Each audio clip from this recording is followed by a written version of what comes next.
Good morning children. बच्चों, पिछले बार हमने पाठ 4 सीखा और समझा था। आज मैं आपके सामने पाठ 5 दोहे को आपको समझाऊंगी। ये दोहे जो हैं कबीरदास जी ने लिखे हैं। इस पाठ में दिए गए दोहे कबीरदास जी के हैं। कबीरदास जी साधु का जीवन जीते थे। उनके प्रभावशाली व्यक्तित्व के कारण उन्हें पूरी दुनिया में प्रसिद्धि मिली। वे हमेशा कर्म में विश्वास करते थे और यही उपदेश दूसरों को भी देते थे। तो कबीरदास जी हमेशा किस में विश्वास करते थे बच्चों? कर्म करने में।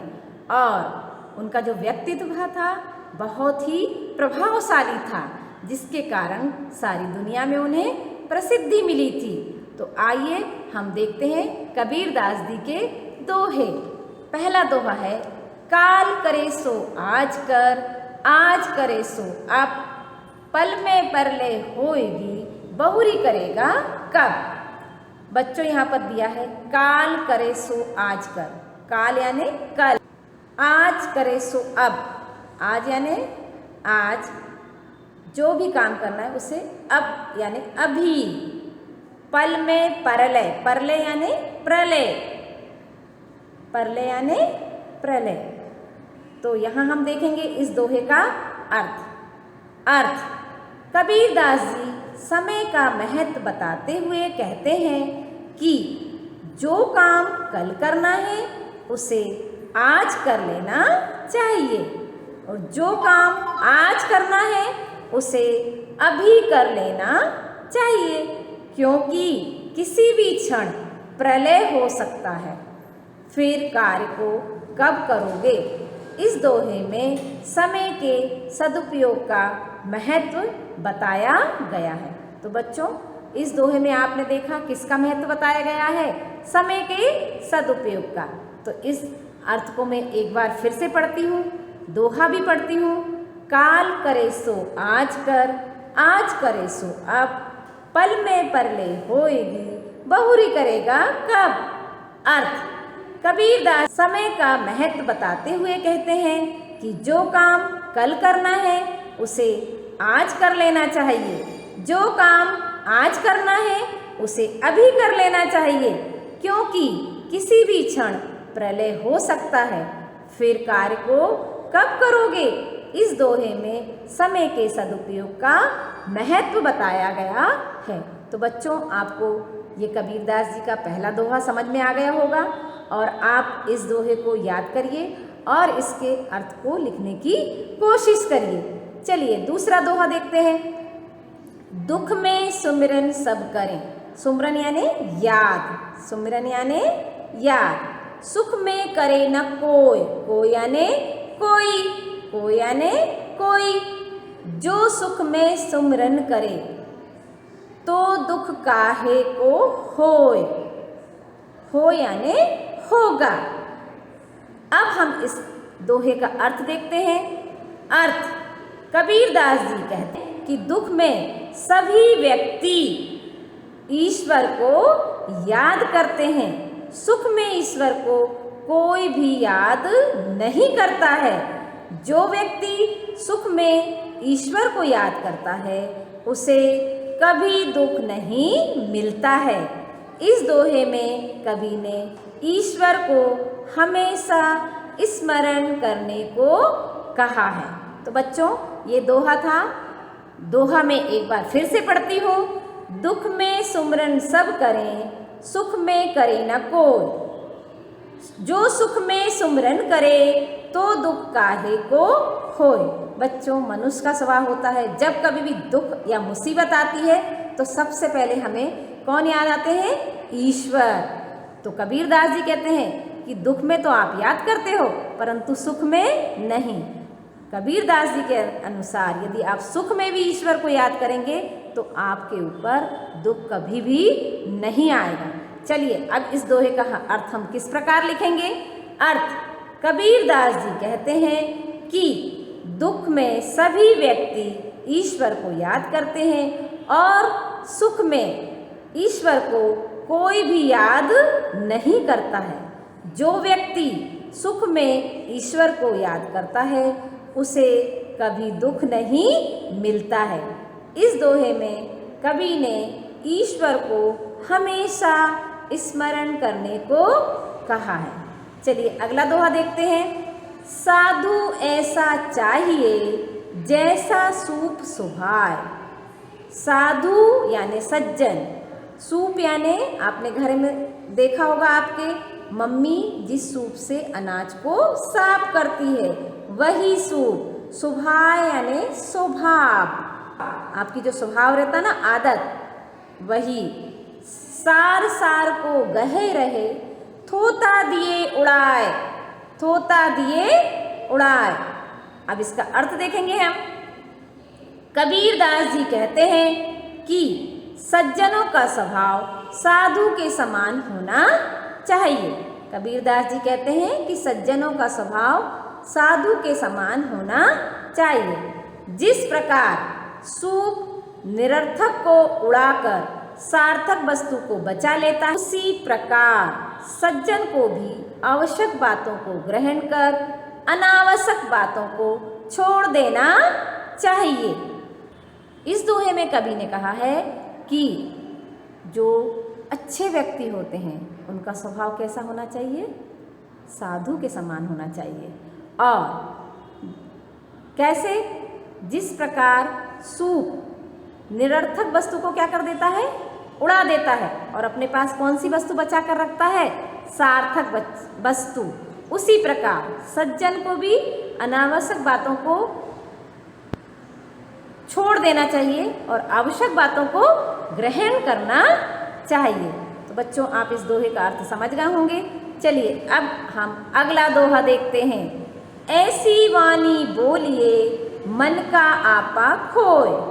ऐसी वाणी बोलिए मन का आपा खोए, औरन को शीतल करे आपहु शीतल होए। इसमें कबीरदास जी कहते हैं कि मनुष्य को अहंकार को छोड़कर सदैव मीठी वाणी बोलना चाहिए। कबीरदास जी कहते हैं कि मनुष्य को अहंकार को छोड़कर सदैव मीठी वाणी बोलना चाहिए।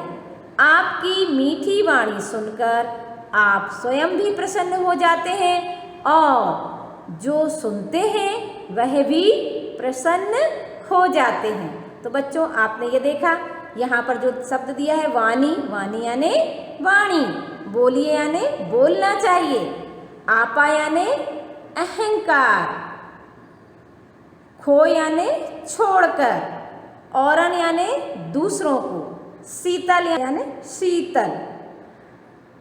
तो अभी हम इसका अर्थ एक बार फिर से देखेंगे। अर्थ, कबीरदास जी कहते हैं कि मनुष्य को अहंकार को छोड़कर सदैव मीठी वाणी बोलना चाहिए। आपकी मीठी वाणी सुनकर आप स्वयं भी प्रसन्न हो जाते हैं और जो सुनते हैं वह भी प्रसन्न हो जाते हैं। तो ये हमारे इस दोहे का अर्थ था। चलिए अगला दोहा देखते हैं। साईं इतना दीजिए जामे कुटुंब समाए। साईं इतना दीजिए जामे कुटुंब समाए, मैं भी भूखा ना रहूं साधु न भूखा जाए। कबीरदास जी ईश्वर से प्रार्थना करते हुए कहते हैं कि ईश्वर मुझे इतना धन दीजिए जिसमें मेरे परिवार का पालन पोषण आसानी से हो जाए। यदि कोई अतिथि मेरे घर आए तो वह भी भूखा ना जाए। कबीरदास जी कहते हैं कि मनुष्य को लोभ नहीं करना चाहिए। ईश्वर ने जो कुछ भी दिया है उसमें संतोष करना चाहिए। साईं यानी ईश्वर, कुटुंब यानी परिवार, कुटुंब यानी परिवार, साधु यानी अतिथि। यहाँ पर साधु का मीनिंग यहाँ पर इस दोहे के अंतर्गत अतिथि के रूप में आया है। तो हम इस अर्थ को एक बार फिर से देखेंगे। अर्थ, कबीरदास जी ईश्वर से प्रार्थना करते हुए कहते हैं कि ईश्वर मुझे इतना धन दीजिए जिसमें मेरे परिवार का पालन पोषण आसानी से हो जाए। यदि कोई अतिथि मेरे घर आए तो वह भी भूखा ना जाए। कबीरदास जी कहते हैं कि मनुष्य को लोभ नहीं करना चाहिए। ईश्वर ने जो कुछ भी दिया है उसमें संतोष करना चाहिए। बच्चों, ये हमारे थे दोहे जिनके की अर्थ हमने अभी देखे। उत्तर दीजिए। प्रश्न नंबर का, कवि ने अपना काम तुरंत करने के लिए क्यों कहा है? कवि ने अपना काम तुरंत करने के लिए क्यों कहा है? उत्तर, कवि ने समय की महत्ता और जीवन की क्षणभंगुरता के कारण अपना काम तुरंत करने के लिए कहा है। कवि ने क्यों कहा है कि जीवन बहुत ही महत्वपूर्ण है और क्षणभंगुर है। कभी भी किसी भी समय हमारी मृत्यु हो सकती है और समय बहुत ही कीमती है, क्योंकि एक बार यदि कोई समय निकल जाता है तो वह वापस लौटकर नहीं आता है। बीता हुआ समय वापस लौटकर नहीं आता है, इसलिए हमें समय का हमेशा सदुपयोग करना चाहिए। तो अब हम इस उत्तर को किस प्रकार लिखेंगे? थे कवि ने समय की महत्ता और जीवन की क्षणभंगुरता के कारण अपना काम तुरंत करने के लिए कहा है। अगला प्रश्न देखते हैं। खा, कवि ईश्वर को सुख में याद करने को क्यों कहता है? कवि ईश्वर को सुख में याद करने के लिए क्यों कहता है? उत्तर, कवि ईश्वर को सुख में याद करने के लिए इसलिए कहते हैं क्योंकि यदि सुख में भी भगवान को याद किया जाए तो दुख नहीं आता है। कवि के अनुसार यह है कि यदि आप सुख में भी ईश्वर को याद करते रहेंगे तो आप पर कभी कोई मुसीबत नहीं आएगी। गा, अच्छे व्यक्ति का स्वभाव किसके समान होना चाहिए? उत्तर है, अच्छे व्यक्ति का स्वभाव सूप की तरह होना चाहिए। अच्छे व्यक्ति का स्वभाव सूप की तरह होना चाहिए। हमने देखा ना दोहे में कि सूप क्या करता है? सार्थक वस्तु को बचा रख लेता है और निरर्थक वस्तु को उड़ा देता है। उसी प्रकार अच्छे व्यक्ति को भी आवश्यक बातों को क्या करना चाहिए?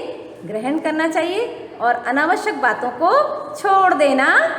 लिखित प्रश्न नंबर 1, उचित विकल्प के सामने सही लिखिए।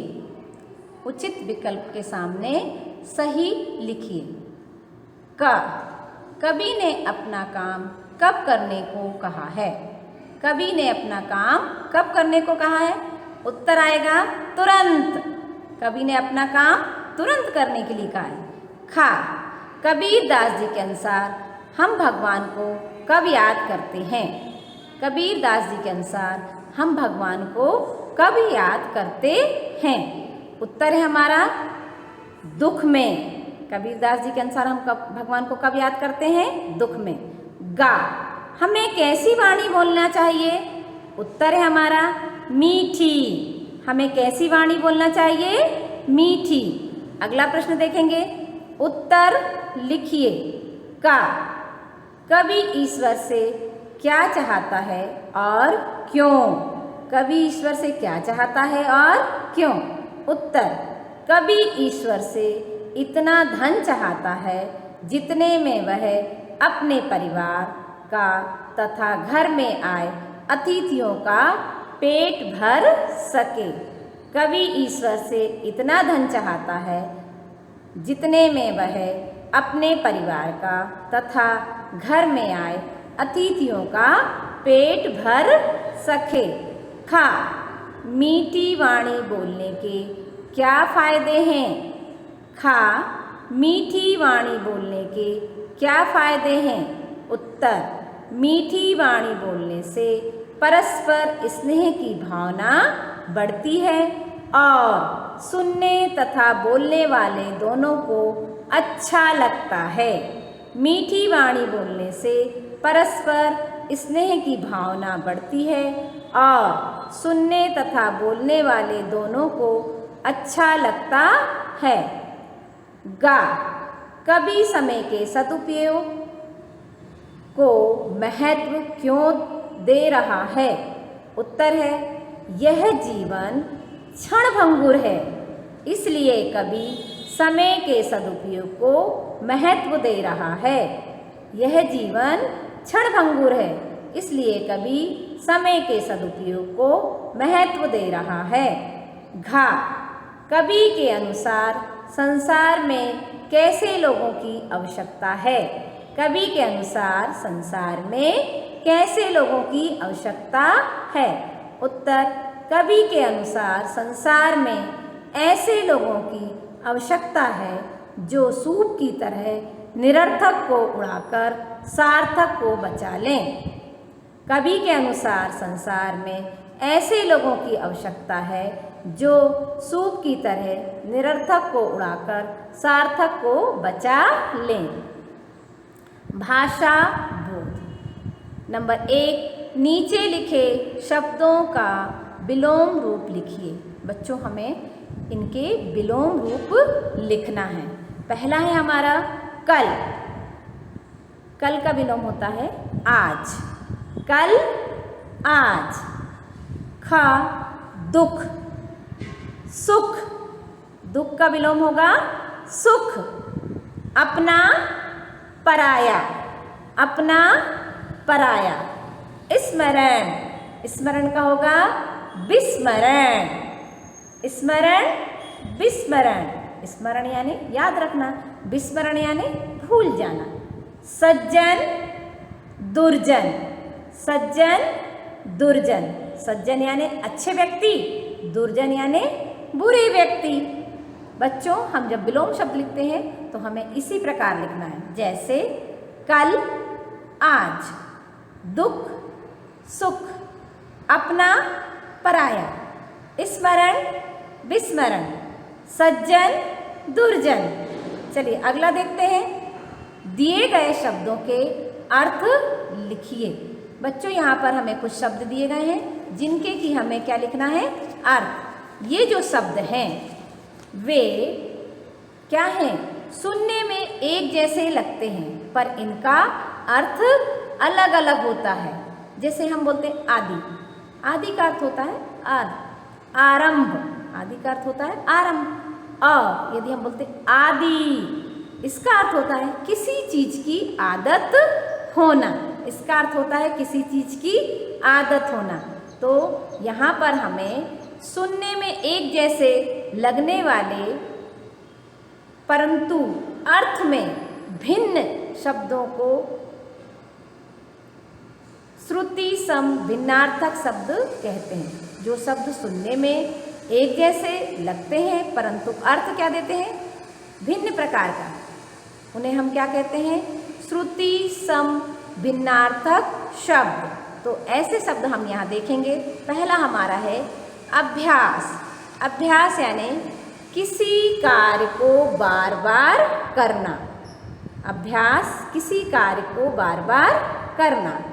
दूसरा है हमारा आभास। आभास यानी प्रतीक। आभास यानी प्रतीक। जैसे आपसे हम कहते हैं ना बच्चे, कॉपी में लिख लिख कर अभ्यास कीजिए, है ना? तो ये अभ्यास क्या है? किसी कार्य को बार बार करना। और आभास यानी प्रतीक। मुझे ऐसा आभास हो रहा है कि आज मेरे घर मेहमान आएंगे। तो ये आभास का मीनिंग है। ख, उदर। उदर यानी पेट। उदर यानी पेट। उदार, बड़े दिल वाला। उदार यानी बड़े दिल वाला। ग, और यानी तरफ। और यानी तरफ। और यानी तथा। और यानी तथा। अब जैसे हम और बोला है, हम उस दिशा की ओर जा रहे हैं। और ये जो और है, इसको हम जब वाक्य में प्रयोग, राम और मोहन दोनों मित्र हैं, ये इस प्रकार से प्रयोग होता है। घा, अचल। अचल यानी पर्वत। अचल यानी पर्वत। अचला, अचला यानी धरती। अचला यानी धरती। अगला देखते हैं हम नंबर 2, दिए गए शब्दों के मानक रूप लिखिए। इन शब्दों के हमें कौन से रूप लिखना है? मानक रूप। का, काल, काल यानी कल। काल यानी कल। कोय, कोय यानी कोई। कोय, कोई। वाणी, वाणी यानी वाणी। वाणी यानी वाणी। जामे, जामे यानी जिसमें। जामे, जिसमें। सुमिरन, सुमिरन यानी स्मरण। सुमिरन यानी स्मरण। शीतल, शीतल यानी शीतल। शीतल, शीतल। शीतल, शीतल। तो ये हमने कौन से शब्द देखे?